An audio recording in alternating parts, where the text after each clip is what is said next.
Hello friends, नमस्ते। म हुँ कुमार। सदा चाहिँ आज पनि एउटा अनबक्सिङ भिडियोको साथ तपाईँहरू समक्ष उपस्थित भएको छु। 2023 मा सबभन्दा पहिले म यो अनबक्सिङ भिडियो अपलोड गर्दैछु। योभन्दा पहिले मैले नेपाली टोपी दिवसको बारेमा भिडियो अपलोड गरेको थिएँ। त्यसपछि मैले न्यू इयर भिजिटमा अन्य ठाउँमा गएको हुनाले मेरो ब्लगिङ च्यानल जुन चाहिँ न्यू इयरको छ त्यो चाहिँ मैले अर्को च्यानलमा अपलोड गरेको हुनाले अनबक्सिङ सम्बन्धी र अन्य केही प्रोडक्टहरूको भिडियोहरू अपलोड गर्न सकेको थिएन र अब म कन्टिन्युअसली यो फेब्रुअरी महिनाको फर्स्ट स्टार्टिङबाट म भिडियोहरू अपलोड गर्दै जानेछु र त्यो भिडियोहरू तपाईँहरूले हेर्न सक्नुहुन्छ। आज फेब्रुअरी 2 तारिक र मेरो यो हप्ताको अन्तिम पछिबाट भिडियोहरू अपलोड हुनेछ र आजको मैले अनबक्सिङ गर्न गइरहेको भिडियो भनेको यो युग्रीन कम्पनीको ट्रु वायरलेस इयरबड्स हो। यसको अनबक्सिङ गर्छु। त्यसपछि तपाईँहरूले लगत्तै केही दिनपछि नै तपाईँहरूले आइफोन 14 प्रो म्याक्सको पर्पल 512 GB को मैले चाहिँ अनबक्सिङ गर्नेछु। डिप पर्पल कलरमा रहेको छ। त्यो पनि तपाईँहरूले केही समयपछि च्यानलमा देख्न सक्नुहुन्छ। र आजलाई भने म यो युग्रीन कम्पनीको ट्रु वायरलेस इयरबड्स यसको अनबक्सिङ गर्न गइरहेको छु।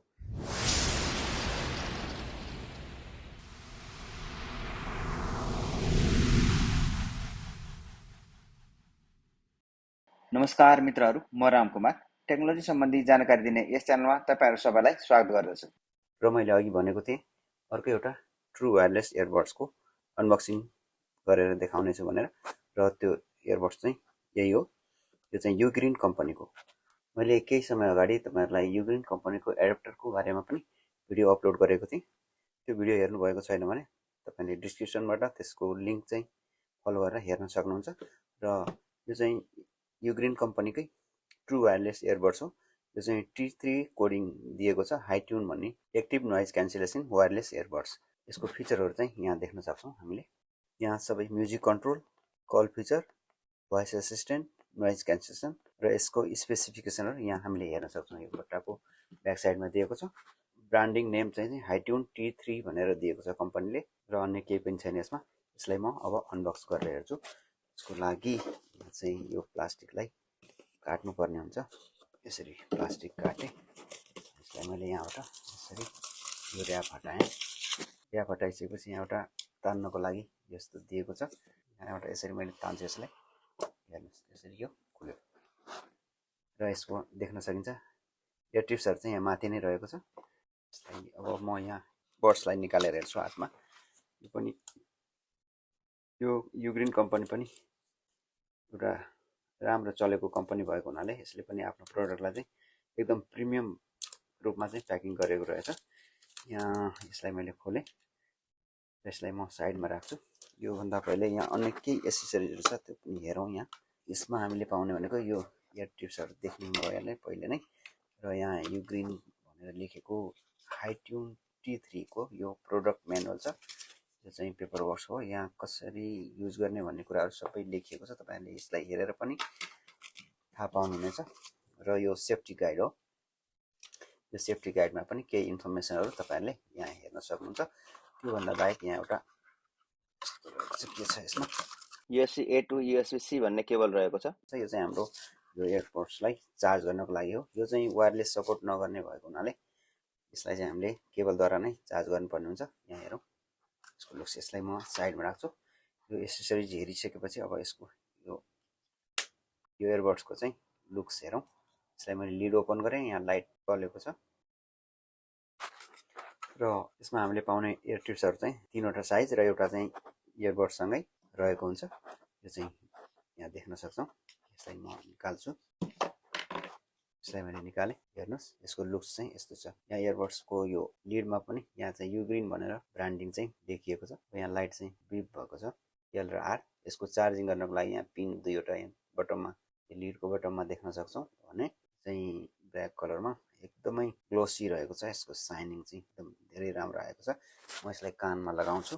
कानमा लगाउने बित्तिकै नोइज क्यान्सलेसन अन भनेर चाहिँ बिप सहितको साउन्ड सुन्न सके। त्यसपछि म फेरि पुनः यसलाई निकाल्छु। हेर्नुस्, एप्पलको एयरपोर्ट्सहरु चाहिँ युज गर्ने भएको हुनाले मलाई चाहिँ यो अलिकति उल्टो जस्तो लाग्यो। यो राख्ने चाहिँ उल्टो रहेछ र यसमा चाहिँ लेफ्ट र राइट भइहाल्यो। यो चाहिँ हामीले कानमा लगाएँ।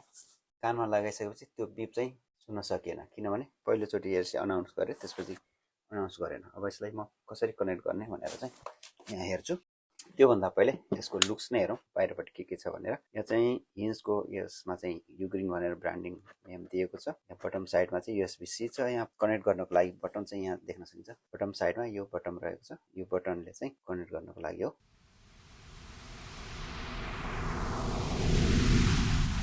अब यसलाई कनेक्ट गरेर छु। यसको इयरबड्सलाई चाहिँ निकालेँ।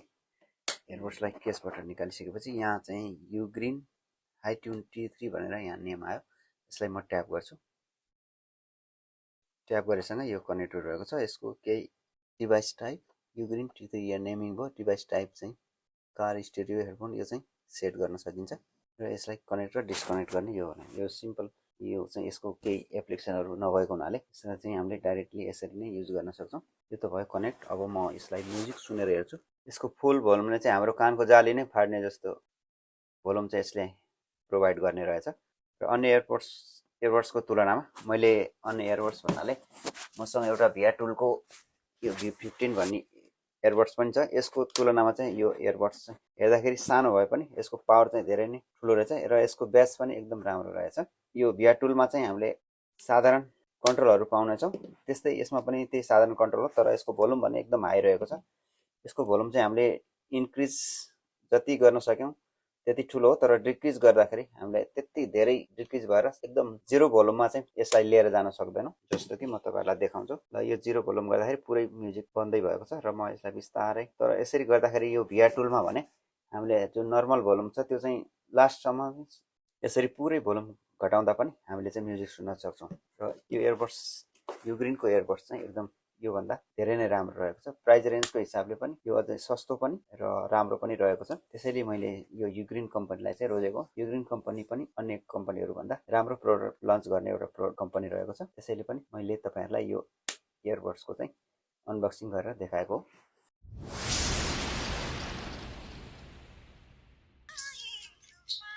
यहाँ तपाईँले सुन्नुभएको छ अहिले म्युजिक प्ले भइरहेको छ। मैले यसलाई कानमा लगाएको छैन, तर पनि यो चाहिँ प्ले हुन्छ। अन्य एप्पलको इयरबड्सहरू चाहिँ कानबाट निकालिसकेपछि यो अफ हुन्छ, तर यो चाहिँ अफ हुँदैन। यो चाहिँ प्ले नै भइरहेको हुन्छ। जस्तो कि म यहाँ कानमा लगाउँछु, कानबाट बाहिर निकालेँ, यो प्ले भइरहेको छ। यो म्युजिक सुन्न सक्नुहुन्छ। र यसको कन्ट्रोल भनेको यहाँ चाहिँ रहेको छ। दुईचोटि मैले ट्याप गरेपछि अर्को म्युजिक प्ले भएको छ। यसरी डबल ट्याप गरेपछि प्रिभियस सङ प्ले हुन्छ र यसको राइटतर्फ यसरी नेक्स्ट सङ प्ले हुन्छ। म्युजिक प्ले हुँदाखेरि र सिंगल ट्यापमा चाहिँ पज गर्ने काम गर्छ। सिंगल ट्यापमा पज, प्ले, लेफ्ट र राइट दुवैमा। अब यो सिंगल मात्रै इयरबड्स युज हुन्छ कि युज हुँदैन भनेर म यहाँ देखाउन गइरहेको छु। यो चाहिँ सिंगल इयरबड्स अहिले प्ले भइरहेको छ। म्युजिक प्ले हुँदा सिंगल ट्यापमा प्ले पज, डबल ट्यापमा लेफ्ट साइडको इयरबड्समा डबल ट्यापमा प्रिभियस सङ र राइट साइडको इयरबड्समा नेक्स्ट सङ। र यसलाई हामीले कानमा नराख्दा पनि यो चाहिँ प्ले भइराख्ने हुन्छ। यदि तपाईँले यसलाई बन्द गर्न चाहनुहुन्छ भने चाहिँ यसरी यसलाई केसमा राखेर चार्ज गर्नुपर्ने हुन्छ। र यसको फोन कल आउँदा भने हामीले यसलाई लेफ्ट अथवा राइट दुवै इयरबड्समा चाहिँ डबल ट्याप गऱ्यो भने कल चाहिँ रिसिभ हुन्छ। त्यसै गरी फोन कल कट गर्नको लागि पनि डबल ट्याप गर्नुपर्ने हुन्छ। यो चाहिँ यसको कन्ट्रोल भयो। र सिंगल इयरबड्स युज गर्नको लागि चाहिँ एउटालाई मात्रै बाहिर राखेर एउटालाई चाहिँ केसमा चार्ज गर्नुपर्ने हुन्छ। त्यसो हुँदाखेरि सिंगल इयरबड्स मात्रै प्ले हुन्छ। यदि तपाईँलाई दुईवटै कानमा नलगाइकन सुन्न चाहनुहुन्छ भने दुईवटै इयरबड्सलाई बाहिर राख्नु भएको छ भने चाहिँ दुईवटामै प्ले हुने हुन्छ। एउटा चाहिँ कानमा मेरो प्ले भइरहेको छ भने अर्को चाहिँ यहाँ प्ले भइरहेको छ। यसरी एउटा चाहिँ कानमा राख्दाखेरि कानमा प्ले हुन्छ भने अर्को चाहिँ यसरी बाहिर प्ले हुन्छ। यदि यसको चाहिँ साउन्ड बन्द गर्न परेको अवस्थामा चाहिँ यसलाई यो केसभित्र राखेर यसरी बन्द गरिदिएपछि यसमा चाहिँ बन्द हुन्छ साउन्ड र एउटा मात्रै अहिले यो सुनिरहेको छ। जस्तो कि यहाँ हेर्नुहोस्, मैले यस इयरबड्सको चार्जिङ केसबाट यसलाई निकाल्यो भने दुईवटामै प्ले भइरहेको छ। यसलाई यहाँ राखिदियो भने चार्ज हुनसाथ यसको चाहिँ साउन्ड कट हुन्छ र एउटामा चाहिँ प्ले भइरहेको हुन्छ। र नोइज क्यान्सलेसनको हकमा भने दुईवटै इयरबड्समा 2 सेकेन्डसम्म ट्याप गर्दाखेरि नोइज क्यान्सलेसनबाट नर्मल मोडमा जान सकिन्छ।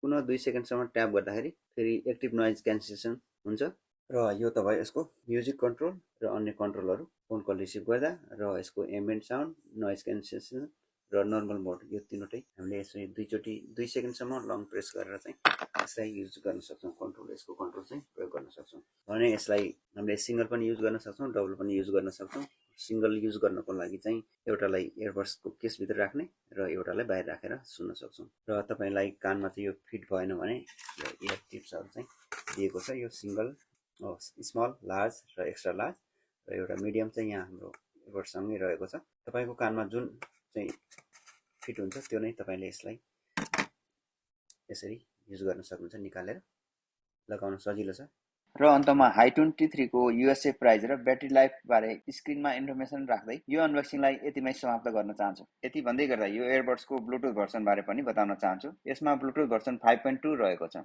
साथीहरु अहिले हेर्नुभयो तपाईहरुले UGREEN कम्पनीको ट्रु वायरलेस इयरबड्स जसको बारेमा मैले भिडियोमा सम्पूर्ण जानकारीहरु तपाईहरुलाई शेयर गरे भिडियो कस्तो लाग्यो मन परेमा लाइक गरिदिनु होला र च्यानललाई सब्स्क्राइब गर्नुभएको छैन भने अहिले नै सब्स्क्राइब गर्नु होला ताकि आगामी दिनमा मैले अपलोड गर्ने भिडियोको नोटिफिकेसन तपाईहरुबाट नछुटोस् यति भन्दै यो भिडियोबाट म भने बिदा चाहन्छु तपाईहरुको दिन शुभ रहोस् have a nice day bye bye